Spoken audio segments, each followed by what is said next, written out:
Hi, my name is Danielle. I'm originally from Louisville, Kentucky, and I graduated from Vanderbilt in May. I took off 3 days after graduation for the Keegan Fellowship, so I'm this year's current Keegan Traveling Fellow, and I'll be doing that until May of next year until someone else takes over for me. So I grew up in Kentucky. I had a lot of cousins in the military in different branches, and we had a lot of bases around us. So I definitely was no expert by any means, but it was something I grew up talking about and thinking about. And I got to Vanderbilt, and it was a little jarring that we'd been in war for 15 years when I got here, and most Vanderbilt students, despite all the credentials of this school, I mean top 20 ranking, admissions, everything, that most people couldn't point to where Iraq and Afghanistan were on a map. And to me that was a problem, and I wanted to know everywhere else in the world, what's it like? What do people think of the military? How do they relate to the military? Do they know people in the military? Do they respect the military? And I think when I backed up from that, I wanted to come back and be able to say, like, are we in a good spot or not? And should we be worried or not?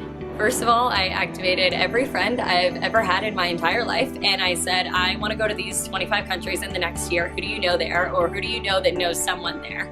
And from there, I started with a spreadsheet, and it just kept clicking and kept clicking. And then even when you get to these places, you kind of meet people who you say, I'm doing this project, here's who I want to talk to. And they'll say, my friend knows someone who works in that or who's interested in that. And you go from there. So that has been a whole exercise in how do you build connections and how do you actually make meaningful connections with people so that they'll help you. The first piece of advice is you are doing the right thing by applying. Traveling the world and executing a self-designed project is not always easy and not always pretty. And for every pretty picture you get in a cool place, there are 10 experiences you have that are sleeping on a couch with no air conditioning, not having a hot shower for 5 days, and traveling on a budget and finding ways to be resourceful with that.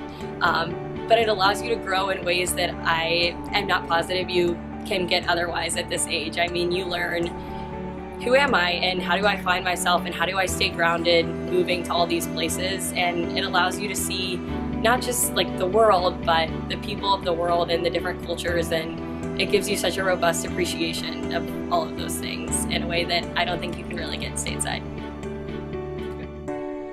Find what interests you, find what you're passionate about, what you can talk about forever and not get bored, what energizes you, and what questions you stay up at night thinking about. And if you're doing something related to that, you'll always be happy and fulfilled in some way.